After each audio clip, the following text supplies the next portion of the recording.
That's great. Then we should get started.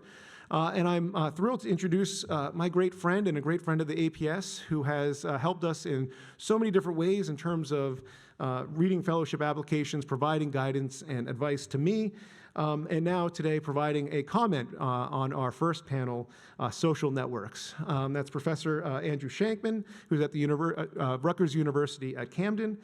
Andy is a prolific scholar who has published a number of important books on the early republic and on politics and constitutional thinking. His first book was, let me find the first book, The Crucible of American Democracy, The Struggle to Fuse Egalitarianism and Capitalism in Jeffersonian Pennsylvania. And most recently, Original Intents, Hamilton, Jefferson, Madison, and the American Founding, which I encourage you all to read. It's a wonderful short book that you can also easily assign to your students. Is that a good plug, Andy? He is also the editor of the Journal of the Early Republic. Andy?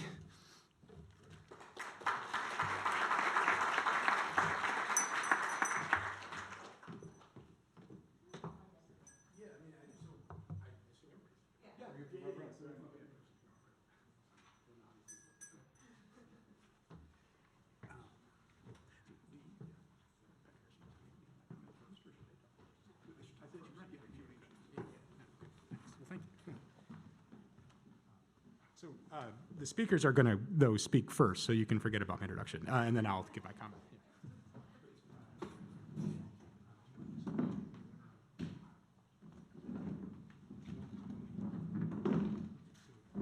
And we're just going to go in the order on the program. Yes, I can do that. Sorry, Patrick, you really threw me off with that introduction. Sorry, so yes, this is going to go much better now. So I'm going to introduce all of our speakers. Then they're going to speak in the order on the program. They're all going to speak for, as Patrick said, 8 to 10 minutes. I'm going to keep my comment to 3 to 6 minutes. So we'll have plenty of time for general conversation. So our first speaker is going to be George Oberle, who holds a PhD from George Mason University and an MLS from the University of Maryland. He has a faculty appointment as the history librarian at Fenwick Library and teaches courses for both the Honors College and for the Department of History and art history at George Mason, so very interdisciplinary. And some of the work that he's going to be presenting today may be used, which I think that's pretty interesting, may be used in a chapter from his book manuscript titled Information Revolutions in the Early Republic, which is in progress. So when that book comes out, we'll see whether it was used or not. And our second speaker is Sarah Naramore, who is currently a visiting assistant professor of history at Sewanee, the University of the South.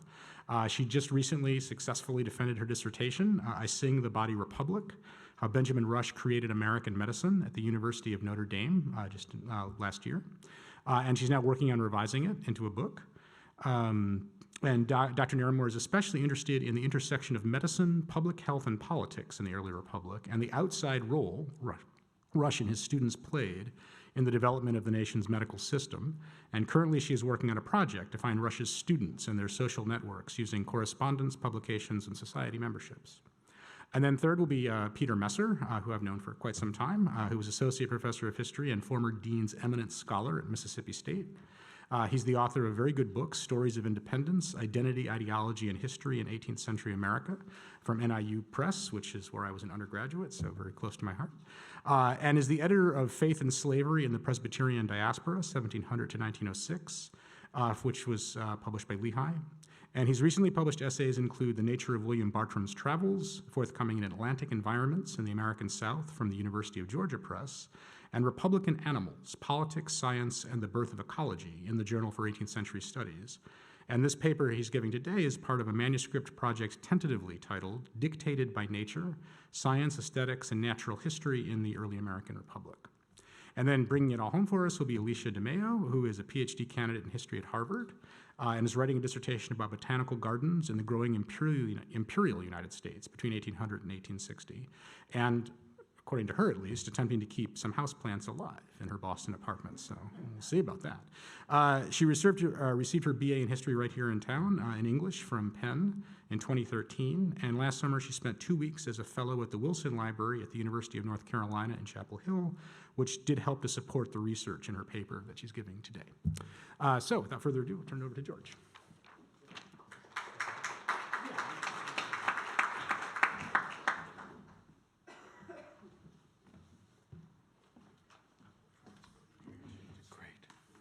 Oh, perfect. Perfect. Thank you. Let's see. Oh, there it is. Great. So, good morning. I'm interested fundamentally in how people view knowledge, specifically how people's worldview influences what they deem to be useful knowledge, and how their political ideas shape what they see as being appropriate and authentic information. So I use as an example the idea of scientific knowledge in the early republic as a way to explore these questions, and as it relates to the formation of knowledge in the broader society. As such, I've been focused on arguments over scientific knowledge and the institutions and people that belong to those institutions. I'm looking at how they explore and develop new knowledge. In this paper, I expand on work that's been done by a host of different scholars. Linda Kerber is probably the most notable, who detected a sharp ideological division between Federalists, who tended to belong to the American Academy of Arts and Sciences, and Jeffersonian Republicans, who belonged to the American Philosophical Society. And in that, she shows that Federalists feared, quote, that an ordered world was disintegrating and that their cherished civilization was imperiled by these Jeffersonians because of their rejection of classical learning.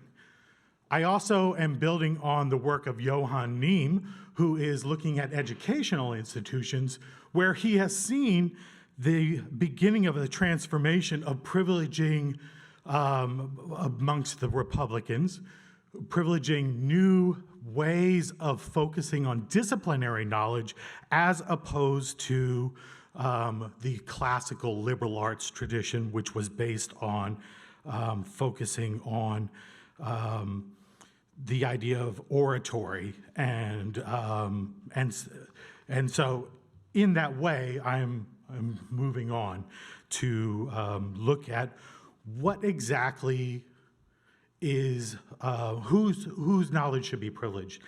This really comes to light when the Federalists' fear of Republicans over who they were providing access to this idea of authority over the creation and dissemination of knowledge. They believed that the Jeffersonians were putting this important aspect of the public sphere into the hands of unqualified men. They saw a world full of what were called roving natural historians who were aimlessly searching for curiosities, such as bones, such as salt mountains, such as weird forms of animal life. And we see this exemplified in Peele's own image, where he's seeing this as a heroic kind of image. The Federalists and the people who were generally part of the American Academy of Arts and Sciences thought this was horrible. And there were tons of different newspaper accounts, satirical attacks in pamphlets on Jefferson and people like him. All of these sensational attacks were around the people who were associated with the APS, and this very much was associated with the expansion west as well, which the APS was supporting. Interestingly enough, John Green says, well, you know what, there's really not a difference between the types of knowledge that the APS and the AAS privileged. And so as a result, I came to a conundrum in the historiography, which I started to explore. This exploration led me to the census, which in 1800, there was a call for the census to start to collect more data, more useful data that could be organized in scientific manners. Interestingly enough, it's not the AAAS and the APS. The APS definitely puts out a proposal. Jefferson is all for this. But it's the new Connecticut Academy of Arts and Sciences that actually initiates this. And so I started exploring this more, and it led me to the fact of, well, you know what, Kerber didn't really include the Connecticut Academy in her analysis, and it was filled with different types. There were, you know, the Yale types, the Hartford Wits types. So my paper does two things, and I'm only going to talk about one because of the time limit. I decided to look at all the publications of these three different journals from their founding up until 1815 and organize them by subject. This is more than what Kerber did. Kerber just looked at a couple of volumes of the American Academy of Arts and Sciences and the APS. That's not the part I'm going to talk about today. The part today I'm going to talk about is social networks, which Roy Goodman, I don't know if you remember Roy Goodman, who was a librarian at the APS, he gave me the idea initially, and then my friend Lincoln Mullen, who's at George Mason, helped me kind of learn how to do some of this right as I was finishing my dissertation. So this is the hairball slide, you know, where I essentially handmade my data, which was interesting and very challenging because none of the data is consistent. The best kind of data I could get was everybody had a name, they all were members of a society, although sometimes they were different kind of members, and then they all were elected at a certain, or they belonged to a society. There are 1,268 people that are part of this particular network graph, and let me zoom in. Oh, and although I've used RStudio and iGraph, for this I used Palladio, just to make it easier. In terms of the American Philosophical Society and the American Academy, there are 51 shared memberships, which include people that you would expect. Thomas Jefferson, John Adams, a lot of people. And generally, this wasn't surprising because generally the people who were scientists of the day were also leading figures. Okay, so that was all good. The interesting thing came when I started to look at this new Connecticut Academy of Arts and Sciences. So by the time it's established in 1800, there's a surprising change that occurs. There's actually very few shared relationships between these two organizations. The only ones that are shared across the three, I'll read them, John Trumbull, David Humphreys, and Benjamin Silliman. Silliman, of course, we all know, scientist, kind of legit-ish, right? But the other two are really interesting because they're part of the Hartford Wits. Definite opposition to the Republicans and especially David Humphreys. The other interesting thing is the shared relationships between the American Academy of Arts and Sciences and the Connecticut Academy. This is what was so intriguing to me because when I saw Timothy Dwight come up, I was like, yay, because I know there's a lot of records and I can explore them very carefully. The other thing is I noticed that all of them were adamant critics of the Jeffersonians and the Jeffersonian westward expansion project. So what this told me, by using these methods and spending all the time creating the network graph, is I can actually focus in on these 5 people and their particular manuscript sources and try to explore their connection with, or what were they aggravated about the westward expansion? Was it racial? Was it the fact that it was Jefferson doing it, because that just angered them? I mean, there's lots of different questions that come up. And frankly, in my experience with this digital scholarship, as I'm starting to get a little more adept at it, I found that the most important thing is that it helped me ask new questions, especially new questions of sources that we had no chance of actually using before in a meaningful way. Membership lists, oh my gosh, you've seen those, right? Membership lists are like hand scratched out, just lists. And there's no way you can master that. That's why you need a computer list of these things. So although I don't have a lot of conclusions from this, I do have suggestions. It seems like the CAAS may have had a bunch of firebrands who were starting stuff. And so now I want to explore that a little further. which is why it may or may not come into the book. But what I also have been doing for the last 5 years is adding more and more networks and different groups. I would like to add fraternal societies, for example. But ultimately, the more more groups we add to this, I think the more complicated we can understand, the more we can understand the complicated nature of the public sphere. Thank you.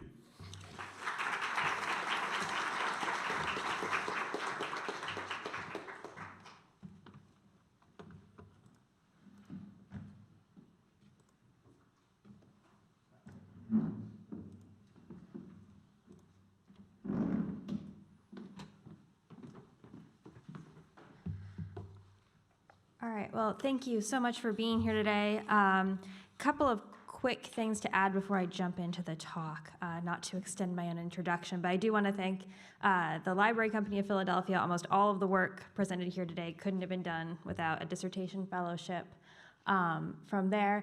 And secondly, I didn't put my Twitter handle up, but if you feel inclined to tweet, it would be kind enough to tag me. It's at Sarah_NARA.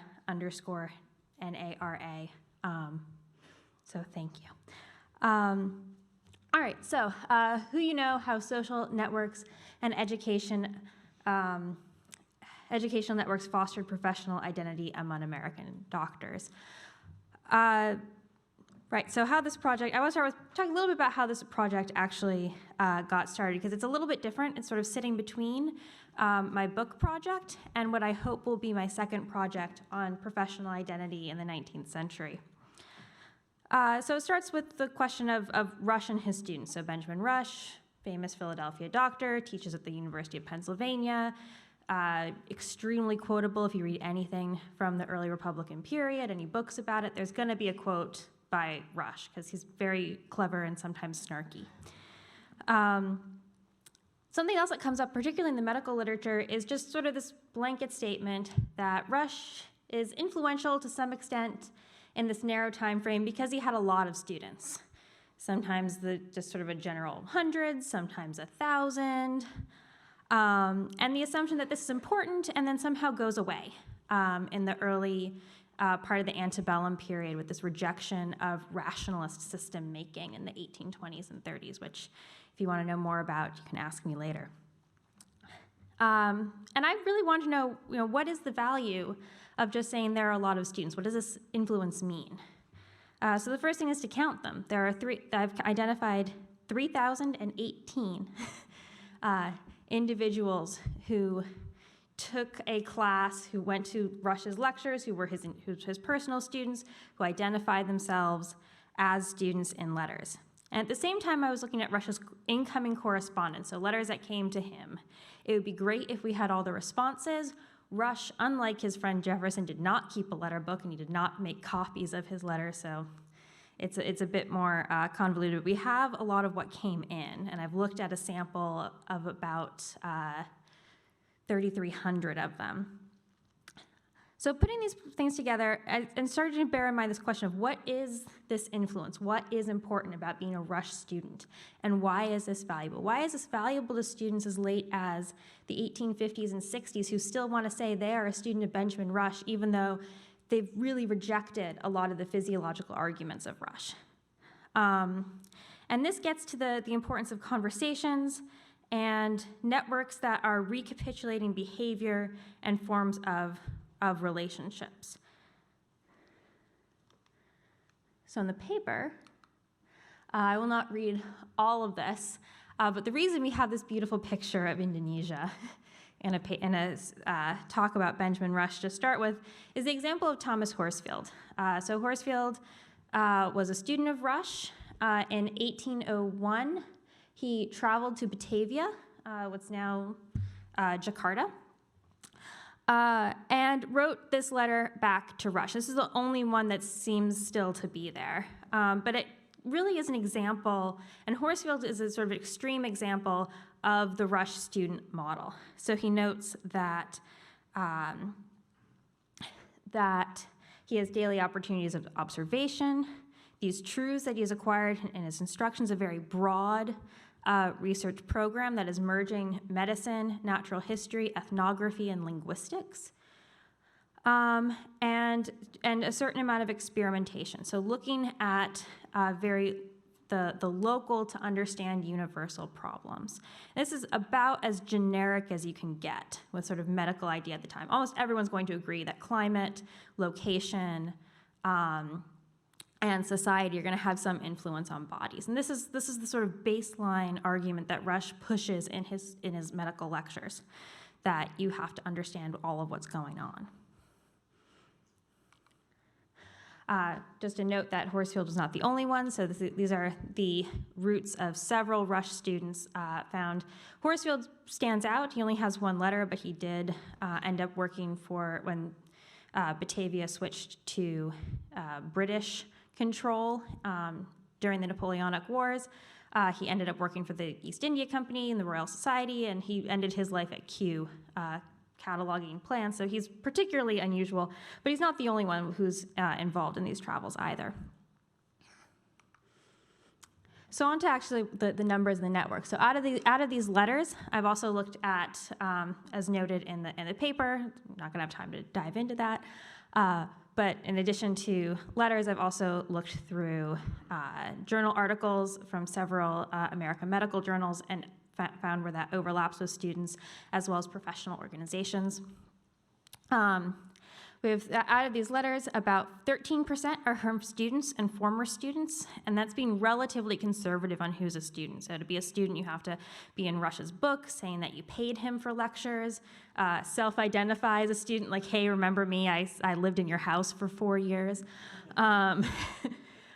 Or show up in the graduation records of the University of Pennsylvania. Rush taught lectures in theory and practice. There's no way you're graduating without taking essentially Medicine 101.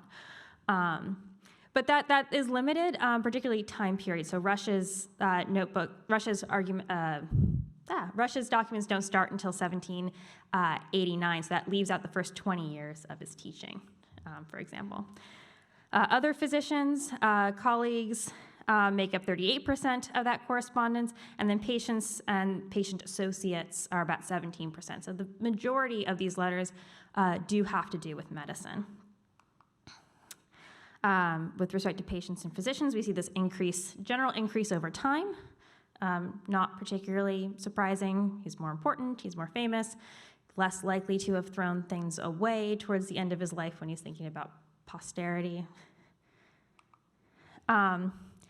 But also by region, which is important. So among physician correspondence, you can see this increase in notes from the information from the Mid-Atlantic, a sharp decrease from the United Kingdom and Ireland over this period in terms of proportion, and increases in all the other American regions too, particularly the yellow is the West, and the West in this case means any state or territory west of the Appalachian Mountains, so Mississippi, Louisiana, Missouri, this is all the West in this case, as well as this real strong increase in the South.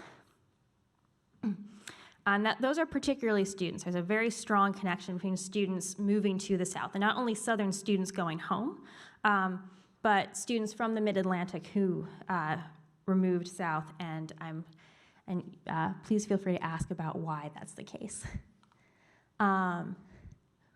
These documents show patterns of student migration, so where students are going, what they think is going to be a good place, and they write back about this as well.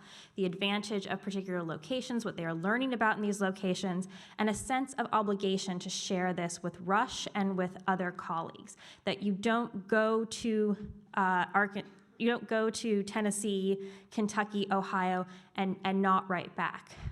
You leverage these connections because they make you a physician. So even if you are, for example, on the frontier, you are still part of this medical community. And this is recapitulated in some of these local medical organizations. In the paper I mentioned two of these, one in Lexington, Kentucky, and another in Mississippi. So these organizations that are forming themselves as soon as you get enough self-identified physicians. So they speak the same language, they have a connection to these same networks, and they're going to talk about who they are in response to who they're related to intellectually. And Rush is a particularly strong node in this. Rush is somebody who's interested in continually corresponding with these students in unusual areas. And then finally, it's also recapitulates, again, not only in professional organizations, but also journals are sort of where this is going next as well. So most journals of the period are in epistolary form. So they're letters being written. Sometimes they're written through people. So you'll have, for example, something published in like the Philadelphia Medical Museum that is given to Rush, and Rush gives it to somebody else who gives it to the author, to the editor, and that's all included in sort of the title of the journal article. So that's another aspect of the network that I'm teasing out, showing how these correspondence networks, these patterns of sociability, how you're talking about yourself and your relationships make the medical profession in this period. Thank you, and I have 6 seconds left.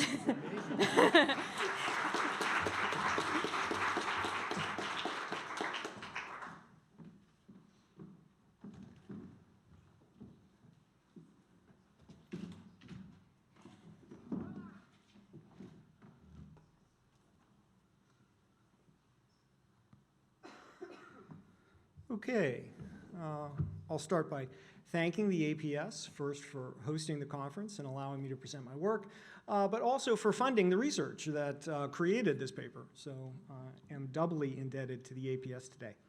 So I'm talking about Benjamin Smith Barton's network, a correspondence network that emerges over the course of the late 18th and early 19th century, largely dedicated to improving knowledge about natural science. One of the interesting things that I thought of last night during the keynote is the way in which this paper sort of offers an 18th century version of the primary text and the shadow text, in the way that Barton is, and his correspondents are sort of on the surface participating in one series of exchanges, and then behind those exchanges there are a whole series of assumptions, some good, some bad, some indifferent, about how the network functions, which ultimately ends up limiting knowledge, expanding knowledge, so it's sort of a combination of productive disruption, but also sort of unproductive disruption. So, with that in mind, so Barton's network extends, mostly I'm going to talk about the part that is in England, and then the part that is in the American West. But if you think of it broadly, he's got correspondents in South America, he's got a correspondent in India, Germany, Italy, France, so on and so forth. So I guess I'll start first with an illustration of how the network serves as sort of a form of productive disruption. So one of the things that Barton wants is he wants his students or his correspondents to send him information about new plants so that he can classify them and therefore add to the general store of knowledge. So one of the problems that he has, however, is that he has all of these people spread across the United States and its territories, but not all of them are trained in sort of classic Linnaean taxonomy. So as one person, Robert Brown, writes to him, he says, "I have a complete ignorance of botany, and that prevents me from providing you the information that you want." But what Brown can provide is a physical description of the plant. The stalk is 4 feet tall. It tends to emerge from the ground at a particular season. The leaves look like another plant. So not necessarily useless information, but information that doesn't fit into the Linnaean system or doesn't allow Barton to plug this plant easily into the Linnaean system. So one of the things that Barton does or is able to do is he's able to leverage his correspondence, particularly with 2 people in Europe, one R.A. Salisbury, prominent botanist in London, and the other with Antoine Jussieu in France. Jussieu is the proponent of a rival system of classification to the one Linnaean has, one that looks and emphasizes much more what he calls the habit of the plant, its size, its shape, its color. In other words, the exact sort of information that Barton's network can provide him, even from people who are not trained in Linnaean taxonomy. So one of the things Barton is able to do is he writes to Jussieu and he says, look, I will promote your system of classification in America, and I will, in return, provide for you plant samples that you can use to add to your collection. So the network becomes a way of propagating an alternative system of classification. It also becomes a way for Barton to sort of promote himself, to promote the United States, and to also further the production of knowledge. Now, excuse me. I guess we can say this is a productive disruption because ultimately the way botanical classification works is it is moving towards Jesse's system of a more expansive description rather than the rather narrow sexual system used by Linnaeus. So in that sense, Barton and his network are furthering this change in the way people know things. Now, not all of this process is, shall we say, productively disruptive. Some of it is more ambiguous. And this gets to the idea of the way in which a network, or Barton's network in particular, regardless of whether you're using Jesse's system or Linnaeus' system or some other system, ultimately tends to reduce a plant to a single set of words or names or descriptions. Now, sometimes that can be really productive. So there's a letter that Barton gets, and it asks sort of, what is this jesset weed that you're talking about? I've never heard of it. But from what you describe, it sounds like something we call rattlesnake's master, right? Now, it turns out rattlesnake's master, as the name suggests, is a plant that is an antidote to the rattlesnake bite. So all of a sudden, if you think about the network creating a single homogenized type of knowledge, well, here's something that's pretty productive, right? Here is a way for everybody to identify or to know the plant that cures the rattlesnake bite. Okay, so on the more indifferent side, you have a plant that is referred to in a letter as stramonium. So stramonium is something that is being, the person writes to Barton and he says, interestingly, he says, this information was provided to me by a local minister, but I'm only allowed to share it with a botanist. So what is he sharing? He's sharing a plant that allegedly will do two things. One thing it will do is it will provide relief for women who are suffering from painful menstruation. But it's also, he warns, something that should be under no circumstances given to pregnant women. So we suspect, or I suspect, that it's also an abortifacient, right? But this sort of knowledge, right, ultimately the network wants to suppress or confine. Right, this is something we want to keep women from using, and the letter writer says, right, this should only be given to women under, careful supervision, right? Interestingly, now the stramonium is toxic, so it may or may not have been an abortifacient, but it's interesting to note that the same letter says that this plant also can be used to cure a disease in a man, and nobody seems interested in regulating male intake. It also appears to be a venereal disease. So it's a plant that cures male venereal disease, which is okay, but it's also a plant that's an abortifacient, which is something that should be kept secret. So in other words, the network is kind of sorting out how we think about this plant, what ways it will be used, and who uses it. So there's also a more imperial dimension to it. The network, as it spreads out, of course, requires people to move into the West. As they move into the West, they find ways to get from point A to point B. They describe useful things along the way. So in a very literal sense, the network is encouraging expansion. But it also becomes complicit in other ways as well. One way is by, suppressing knowledge that already exists. So one of the things, again, getting back to this idea of a botanical language, someone writes, Barton, saying that he's completely unable to identify the plants around him because he does not, quote, have a treatise on botany, right? Now, okay, that makes sense. But then if you think about it, right, he's living in Savannah, okay? So it's not like nobody has seen these plants before. There is local knowledge of those plants. And of course, there's also Indian knowledge of those plants. But the assumption that the only way to participate in this network is to embrace this very specific botanical language, effectively, as kind of Thomas Halleck has argued, basically pushes all of these other types of knowledge and all of the people who know things in these ways to the margins. Right? They are no longer sort of properly scientific. They don't, in fact, know these plants. It can function in other ways as well.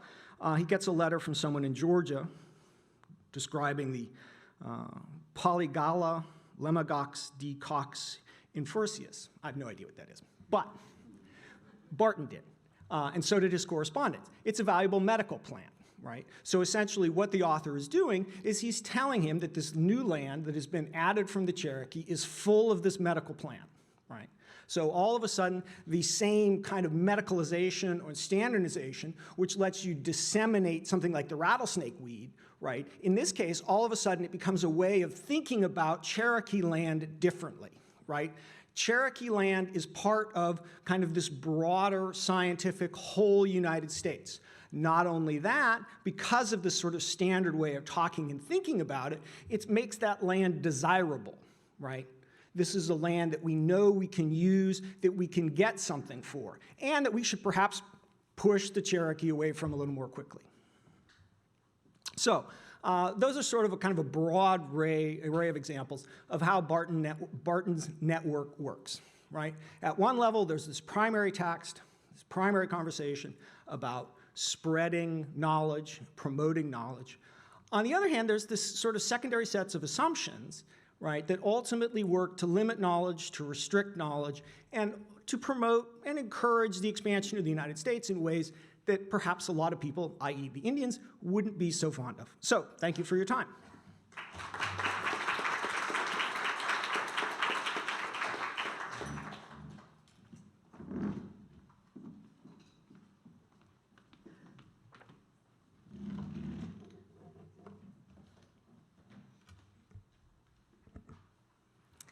Thank you all so much for reading my paper today, and thank you to Adriana Link and the APS for organizing this symposium and for including me as a part of it. I thought I would use this time to explain how this paper fits into my project as a whole, highlight some additional scholarship I've recently encountered, and share another anecdote that further fleshes out my rendering of the Correspondence Network. Botanical correspondence is an essential body of evidence for my dissertation project, which explores the history of botanical gardens in the United States from roughly 1800 to 1860. By botanical garden, I mean an institutional garden founded for the purposes of education and scientific study, so not a house garden or a nursery, although many botanical gardens also sold plants to offset their deep operating costs, as they do now in gift shops. There were a few short-lived botanical gardens in the early Republic, such as David Hosack's Elgin Botanic Garden in New York City, Constantine Raffinesque's Transylvania Botanic Garden in Lexington, Kentucky, and a botanical garden founded by the Medical Society of South Carolina in Charleston. But my two main case studies, and the longest-lasting gardens, are the Cambridge Botanic Garden at Harvard and the United States Botanic Garden on the National Mall in Washington, D.C. Only the latter still exists today.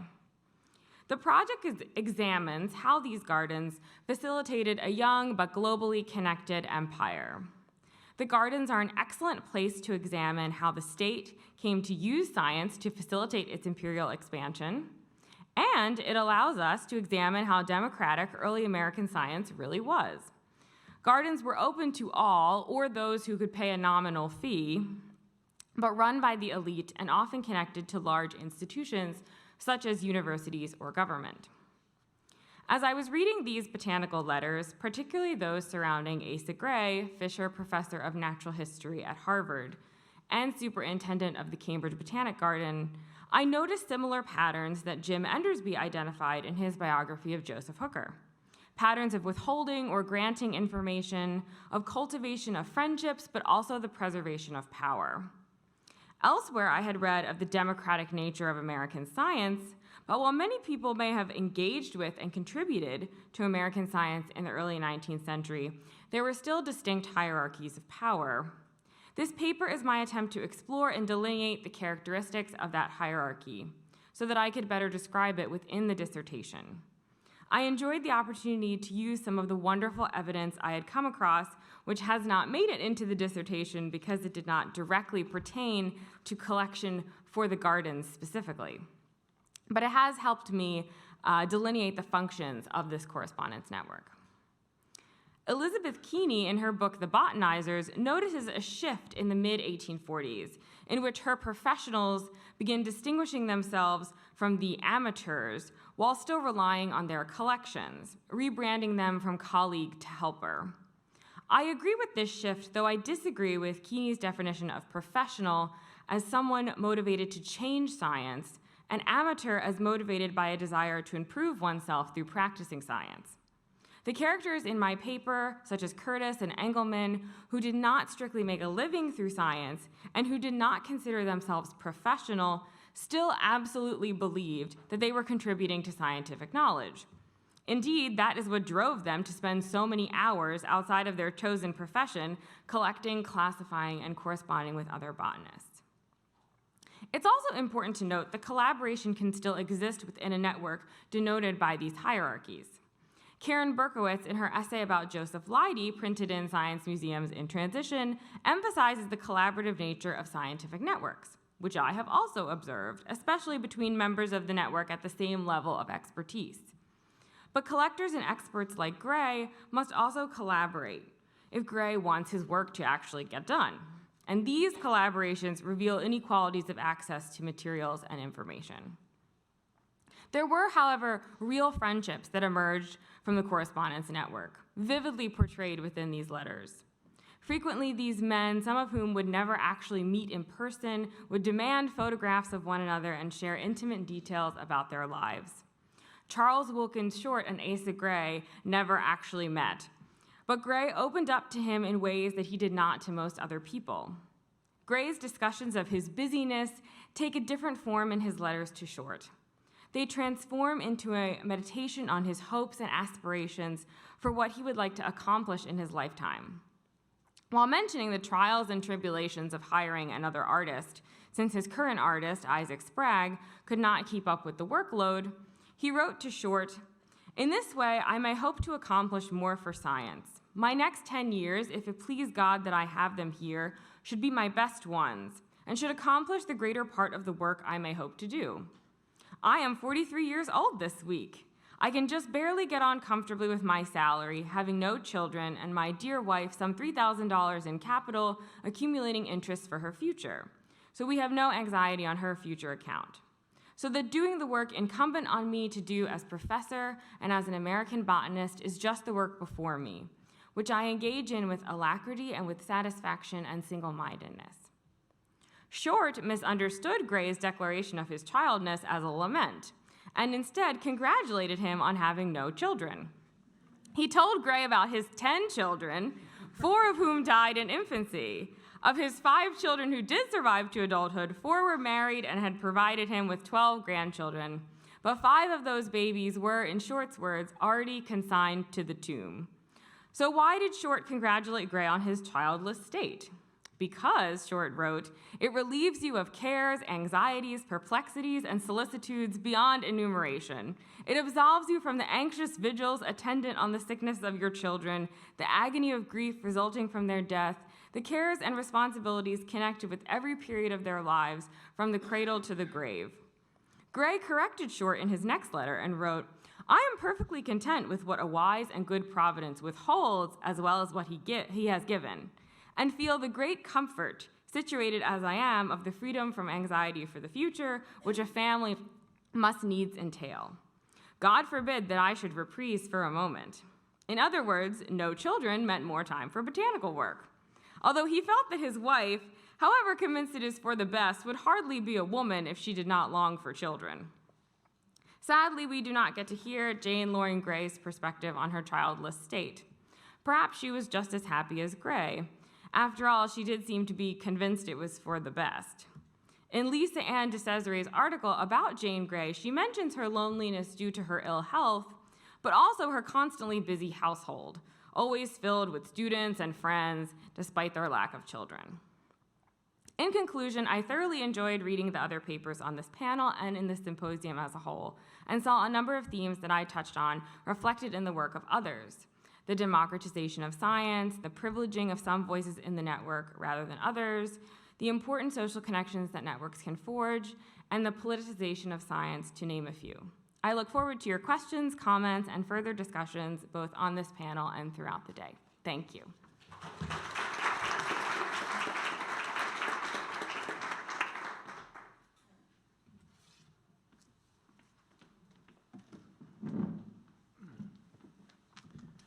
Great, thanks. That was amazingly right on time and precise and good for all of you guys. Wonderful job. All right, well, I'm just going to give a brief a comment. They've already given me more time than I actually get, but I won't take all that time, and then I'll just open it up to questions. So collectively, these papers examine the three earliest and most prominent learned societies in British North America and the New Republic, the contribution of botanists Benjamin Smith Barton in the early 19th century and Asa Gray, John Torrey, and those below them in a hierarchical community of observers of nature in the mid-19th century, and the centrality of Benjamin Rush to the development of a far-flung ethos of professionalism in the medical community of the early Republic. George Oberle looks at the APS, the Massachusetts-based AAAS, and the Connecticut-based CAAS. He finds some highly suggestive conflicts and issues. Among them are some subtle differences in emphasis in these learned societies, which he connects to political differences and to different views on the general post-revolutionary democratization of American society for white men. The two New England institutions were more identifiably Federalist, while the APS, like Pennsylvania itself after 1799, was primarily Jeffersonian. Oberle is careful to show that there was much overlap in the interests in publications, but the two New England institutions seem more interested in natural philosophy and more contemptuous of natural history, while the APS was strong on both subjects, but strongest on natural history. Oberle uses the fascinating term democratic science and shows that the New England Federalists were concerned about the democratization of participation and the possibility that the legitimizing of natural history would allow too many of the lower sort in and further blur already weakening distinctions based on rank and station. These differences meant very different attitudes towards the Louisiana Purchase and the need for practitioners of natural history to examine, classify, and catalog with the goal to incorporate a vast new territory. Here, clearly, scientific differences Oberle uncovers reflected deep differences between Federalists and Jeffersonians regarding westward expansion and fears about authority, governability, and the cohesion of the nation. Yet, could Oberle's paper be put into useful conversation with Peter Messer and Alicia DeMaio? Messer really skillfully shows how Benjamin Smith Barton's Botany, a scientific inquiry for the purpose of advancing scientific knowledge, absolutely, was also, as he shows, inextricably enmeshed with an imperial project of expansion. Through a careful reading of what knowledge could be gained from the uses of plants and how to name them, Messer provides both an analysis of gender and race that connects his discussion of botany to the early Republican project of securing the needs of the white male Republican citizen head of household. Barton's recognition of the central importance of indigenous knowledge for his scientific project and his desire to preserve the memory of that importance through naming, Messer, with real subtlety, shows, led in the end to a homogenizing of indigenous peoples and the knowledge they possessed. Barton, quoting Messer, quote, saw botanical identification as a way to preserve the Indian presence in the American mind, even if not on the ground, end quote. Yet as I read Messer, ultimately seeking to do the former was at least in part a way to soften complicity in promoting the latter. Ultimately, the only way to preserve general knowledge of indigenous peoples' contribution to botanical knowledge would have been to not change violently the reality on the ground, which they were part of doing. Now, by the time of Asa Gray, 4 decades or so after Barton, Alicia DeMaio can tell a far less ambivalent story about the connection between botany and empire building. There is little evidence here of Barton's misgivings. Botanists excitedly surveyed the new border with Mexico after the Treaty of Guadalupe Hidalgo as they planted the seeds of empire. Due to the efforts of these botanists during the 1790s and over the first half of the 19th century, due to the efforts of these botanists during the 1790s and over the first half of the 19th century, help to explain some of the differences Oberle has found. Can the work of Messer and DeMaio help us consider the suggestive political differences Oberle introduces us to and the potential connections between botany, natural history more generally, westward expansion, empire building, the need to classify the natural world, the growing 19th century reliance on the claim for natural distinctions of gender and race, and the Jeffersonian and Jacksonian apotheosis of the white male head of household, yeoman, freeholder, citizen. DeMaio's botanists, by the mid-19th century, were hierarchical, and their networks, quoting her, resembled European ones. Experts were, quote, those of high social status and education. It also caused me to wonder what happened to the democratic science of natural history that Oberle has found. Why were the Hartford wits so frightened? Seems like they get what they want in the end. So perhaps Oberle and DeMaio can explain that to us together. Turning to Sarah Naramore's truly creative and inventive paper, she finds a way to take somebody who we all know is very important and show it, at least to me, I mean, maybe other people knew this, but it's completely new to me, a way he was essential in a way that I didn't understand. Her paper, until I read her paper. Her paper, now I do. Her paper persuasively argues that there could not have been any semblance of widespread professional sensibility in the medical community of the early republic, or even a medical community, if not for Benjamin Rush. The network of reinforcing connections that spread medical knowledge and allowed doctors to know they were doctors by doing the things that only doctors did with other doctors could not have existed without him at its center. He was the ubiquitous and indispensable man. Now, don't question it. It's really powerfully argued and persuasively argued. But I did wonder about a few things. In the same period where Oberle argues that scientific inquiry was influenced by political conflict, reflected in regional differences to some extent, Naramore's medical community seemed a pretty happy and friendly bunch, and, quote, their profession became more rather than less unified during a period of therapeutic uncertainty and increasing diverse geographies of practice, end quote. Now, I can imagine some reasons why doctors in this period might not have the same internal political and regional cleavages as other scientists, but I would just be guessing. And so the difference did strike me, and I wondered about it. And I wanted to know more about their harmony in a period where there was little harmony anywhere else. I also wondered about all of these doctors who went south, and I'm glad she said ask her about it, so I will. All these doctors who went south and who likely also encountered indigenous knowledge, in this instance medical knowledge, and the curative wisdom of the enslaved. DeMaio has botanists such as Charles Wright refusing to even have his food touched by a black man or have his lunch carried while tramping through the hot Cuban sun. Is there a way to bring race into this discussion of doctors in Rush's network who ended up in Alabama or Batavia? And finally, Barton, Gray, and the botanists appeared to maintain their transatlantic networks over the course of the 7 decades after the American Revolution, while the network of medical professionals, only possible due to Rush, quote, became more American over time, end quote. I'm curious about why that would be, why these distinctions would exist, and what that might suggest about the significances of the American Revolution to all of these stories. So that's all I've got. And I will turn it over to questions. And everybody has a microphone, so they can just answer from the table. Or you can respond I mean, I don't know that you need to necessarily, just random thoughts. But if you'd like to respond, go ahead. Or I can just throw it open, whatever you want. Great. The floor is open. Yeah. And if you could identify yourself when you ask your Yeah, hi. Richard John from Columbia. I've got a question for Sarah Naramore about Rush. I finally got a Rush expert who I can ask this question to. And it has to do with networks. Rush in 1787 famously declares, easy to find on the web, for the purpose of diffusing knowledge, as well as extending the living principle of government to every part of the United States, every state, city, county, village, and township in the Union, they should be tied together by means of the post office. This is the true non-electric wire of government. It's the only means of conveying heat and light to every individual in the federal Commonwealth, and so on. Do Rush's correspondents talk about this? Are they self-aware of how all those letters are whizzing about in the early Republic? Did Rush ever return to this subject? I've tried to track down Rush on communication networks. There's some specific bits here. I've never known anyone who knew anything about it, and I would be delighted to be illuminated. I'm not sure how illuminating I can be, but there's not much about the self-awareness of the actual post office or how things are transmitted that way. The closest I've gotten, and sort of hearkening a little bit to the question of transatlantic networks, is sort of through people. So the difficulty where, maybe not speaking directly about the institution, say, of the post office, but they talk about the lack of it when it's not there. And who they're finding, who's going to the right place, who can carry a letter, particularly in the case of, the tiny minority of students who are continuing their education in Scotland, England, or France, sort of finding the right person going back and forth.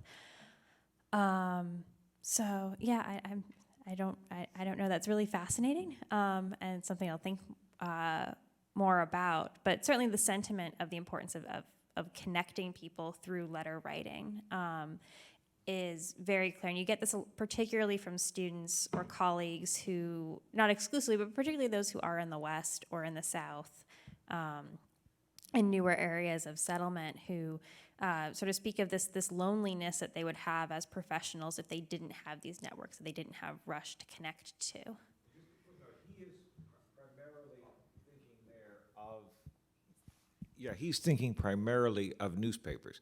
The letters Right, will of course, come yeah. later, but you can easily extend it. And Yes. I'm just, self-awareness about such an important medium for all of these papers is something I've been fascinated by, and I've found little on. And I mean, this is one of the few, one reason this is cited so much is because it's so explicit. And so, I don't know, we're not going to have a republic without a post office. Warmed the cockles of my heart when I found that passage. Yeah, and I'm sorry for, of course, post office, really more about newspapers. And I guess just as an addendum, there is, again, not quite as explicit, but certainly a self-awareness about making things public. And you get that again, particularly in correspondence that are asked, sort of notes or observations, is like, and if you think this is valuable, please send it into a magazine, a journal, a newspaper, and have it, yeah.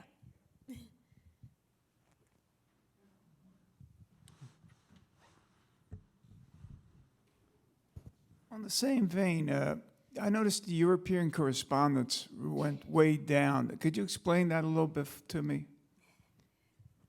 Ben with Rush, of course. So it's part of it is it's proportional.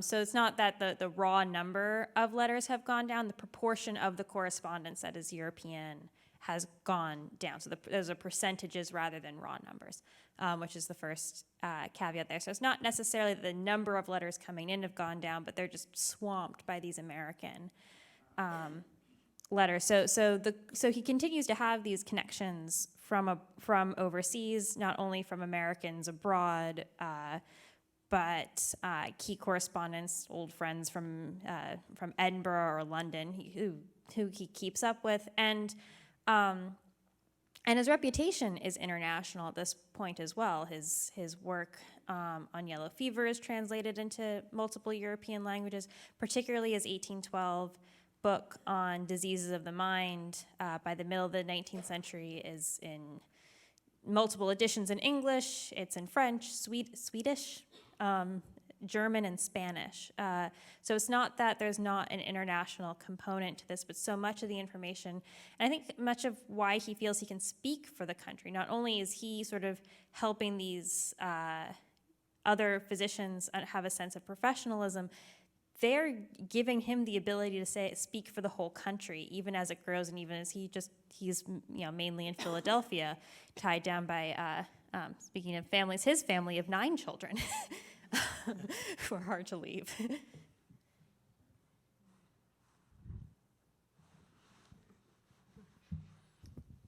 Hi, Augustin Chantreau from Columbia University. I had one question sort of for Sarah and Peter that were a little bit related to, when you analyze networks, you have the static view, how is the graph looking like, who is connected to whom, and then there's the dynamics of how information spread. And many people are interested in seeing sort of the local dynamics, and I was wondering, have you seen examples, for instance, of the first time Rush or anyone saw an information, they not necessarily spread it, but the second time they do it, and could this differentiation, different type of information, maybe things that are controversial or should be controlled in the diffusion, you would have a different way to spread it than something that seems sort of, knowledge to unanimously spread. So if you have any example of one of these sort of innovation or debate that is spreading, I'd be very interested to hear if you have some.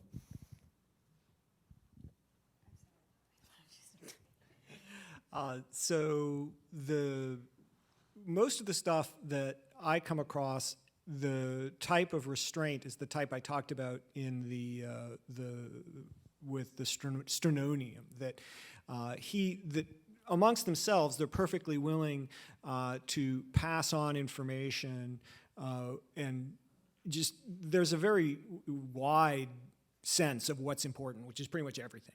but that amongst themselves, they will say, you know, as in that one example, well, we will only talk about this in a particular context, right?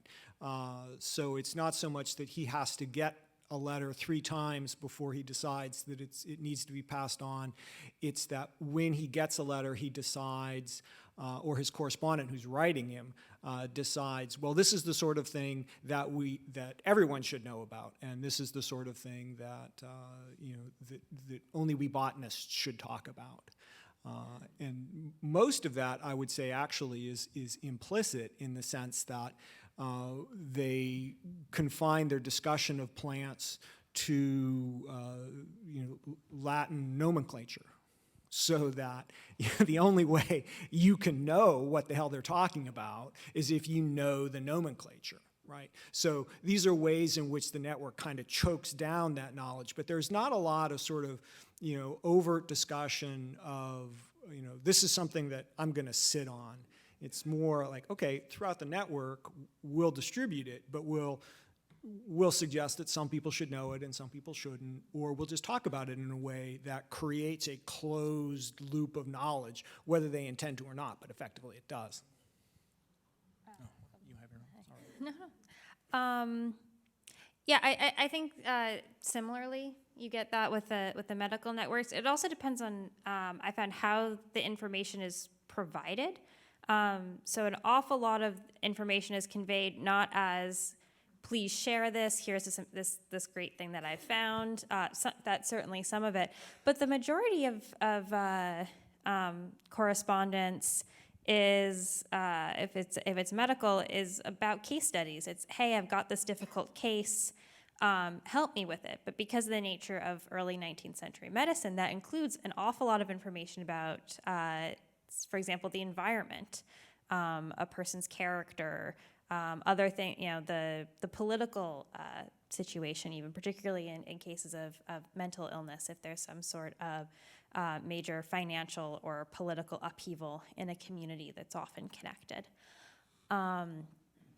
So I think sometimes there's all right, this is clearly sharing information, maybe I'll share it around in a formal way, or in lectures. A lot of it's just sort of general, and you can sort of see Rush kind of thinking back when he's giving, say, his lectures, and I haven't figured out a great way to tie this into the network yet because it's a very different kind of source.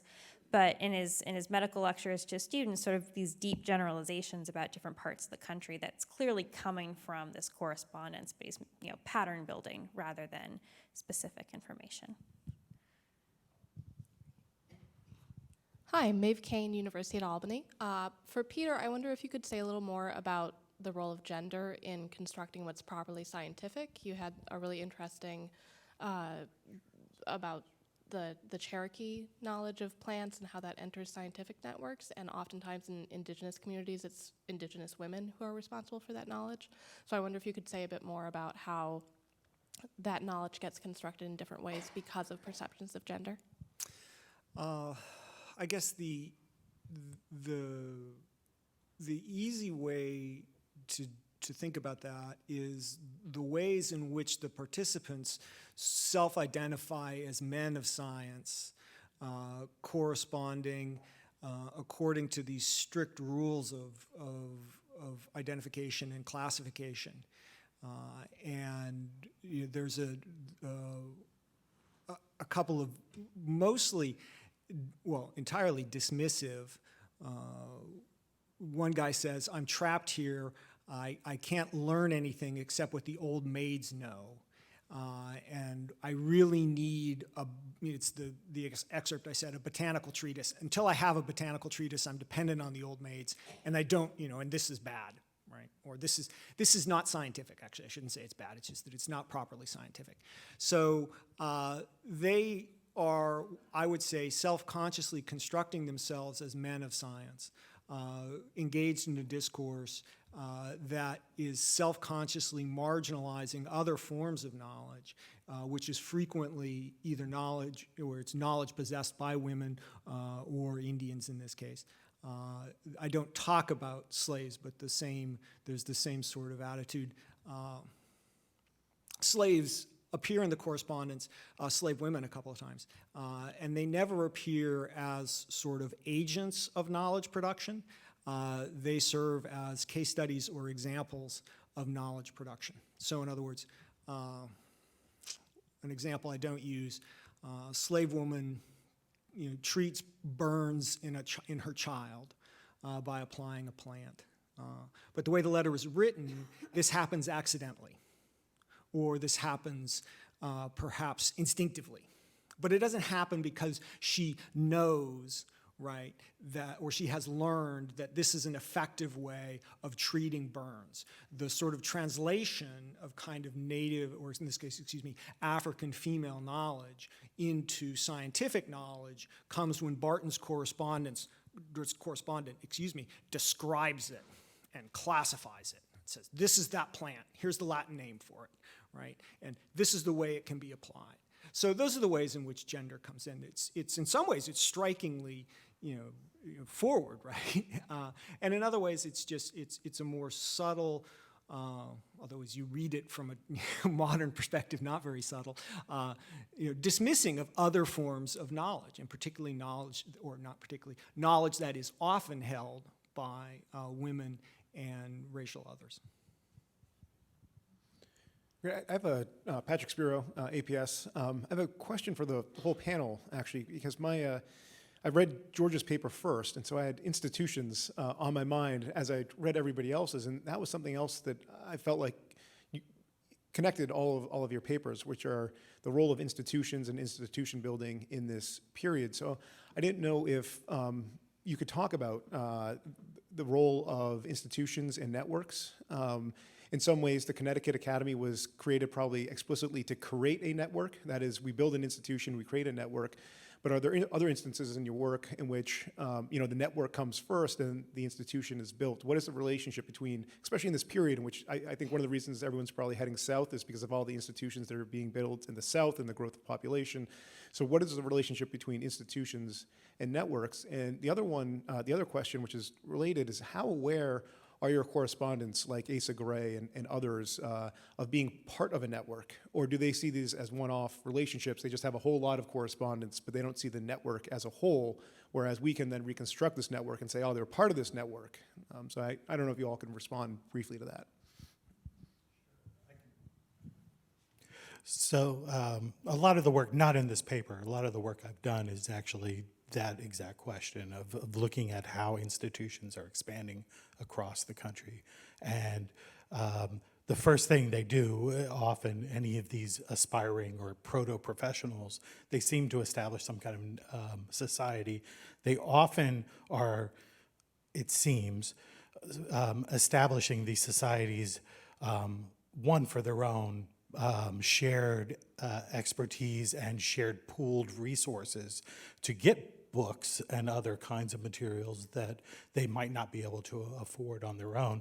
But I've also been finding that some people felt locked out of these other institutions like the American Philosophical Society, and certainly the Academy of Natural Sciences is a good example of that, where they just felt like the APS, one, was not interested in the kind of things that they were interested in, and that's right here in Philadelphia, it's not even moving west.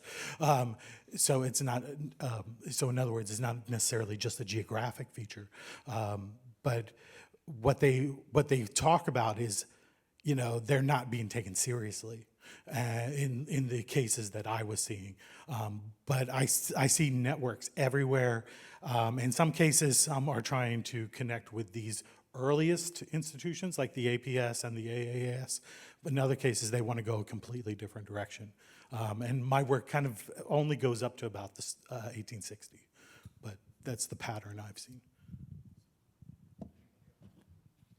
In terms of the question about what comes first, the network or the institution, Gray has a lot of correspondence already before he gets to Harvard, but it really explodes after he is at Harvard and has a garden, and people start specifically writing with, oh, I'm so excited about your garden. This is so great. I can't wait to contribute plants to your garden.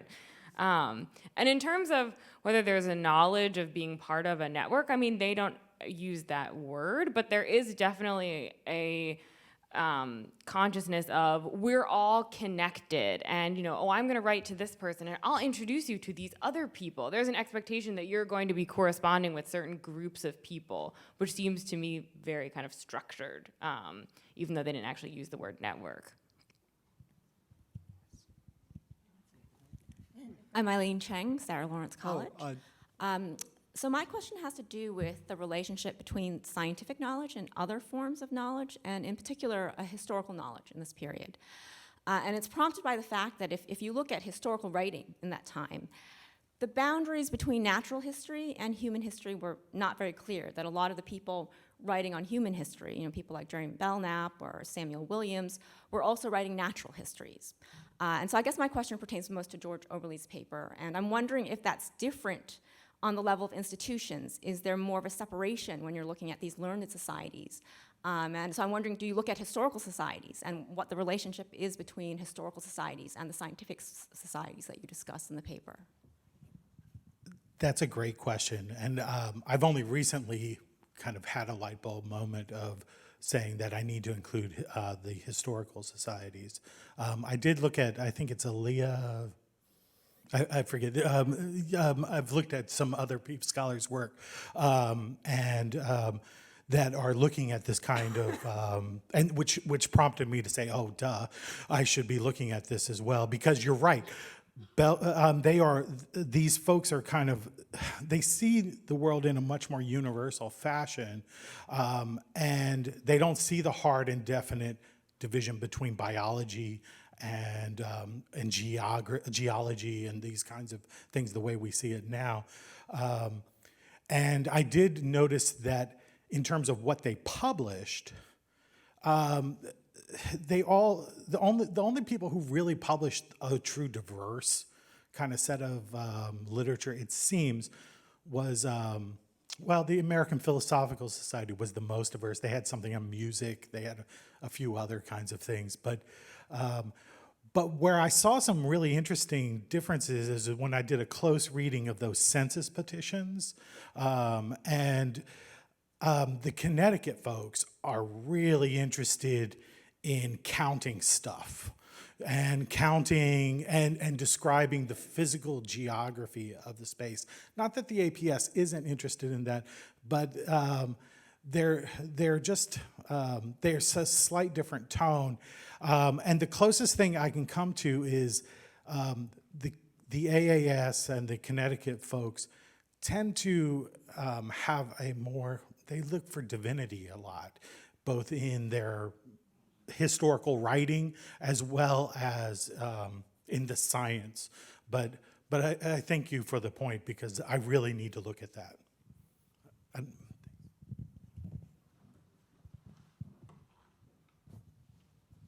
Hello, I'm Stephen Peitzman. I'm with Drexel University College of Medicine. And one thing I've been thinking about, which I'm sure at least some of you have been thinking about, and probably other scholars have already written about, is whether a science or other kinds of networks can sustain themselves if there isn't a major nodal figure, the kind we've been hearing about. And of course, there's a certain artifact there, because those are the individuals whose letters are going to survive and be utilized. And in thinking about that, and also turning back to Sarah's work and Benjamin Rush, it made me think of a late 19th, early 20th century physician who also accumulated huge numbers of letters from his students, William Osler, who in part did so not only because others would write to him, not necessarily always his students, about difficult cases, because he was a leading authority, obviously, in medicine, but because of the immense attractiveness of his personality. And so that there's an Osler network, a ghost Osler network, existing to this day. I'm a member of it. But what was it about Rush then? And can we know how much actual individual contact a student of the 18th century Penn Medical School, such as it was, actually had with Rush? Can you go any further with that? Yeah, absolutely. And Osler's a wonderful sort of person to think about Rush in context with, as sort of overwhelming figures in North American medicine. So, sort of to the last bit first, it depends on what kind of student you are. And in the book, I get to go into more detail about this. But, I mean, there's a huge difference between being a private pupil of Rush. So if you were going to refer to him as your preceptor and you live in his house, and you form a very close personal relationship versus individuals who are just in the lecture hall. And those lecture halls, by the end of his life, are holding upwards of 100 people at a time. So not a lot of necessarily personal contact early on. You get this in some of the letters saying, you know, I attended your lectures, you know, you might not have seen me or heard me, but I was there and this was important to me. And you do get, I want to forget, I'm blanking on who wrote this, but there is a student, sort of former student in the 19th century who described what his lectures were like. And I think this is a big part of it if you're a dynamic personality. And apparently he really was in the lecture hall. He was a very exciting lecturer for that time period. You know, he would stand up to make a point and he modulate his voice and all of these different things that I guess other people weren't doing as much. It sounds like it was very boring to be in some medical lectures in the period. So he did develop these very close relationships. Charles Caldwell, a former student, noted in his autobiography in the 1850s how Rush particularly cultivated, not just among his private students, but he would sort of seek out supposedly promising young men from the lecture hall, ask them questions in class, invite them to his house, and really try to bring them in that way. So there's certainly different levels. He has this reputation for being very receptive to correspondence as well, even from sort of lay people. You get that in the letters as well. So his reputation's getting out there. And I suspect, I haven't done the work yet, but what I hope to do sort of in the second project is hopefully find that kind of ghost network of Rush students that are still connecting with each other or fostering those same ideas. Just a quick addendum. Barton and others, Samuel Williams and Jeremy Belknap, are very concerned about the fact that the network in America appears to be nodally focused on individuals, and they would like to see it shifted to institutions.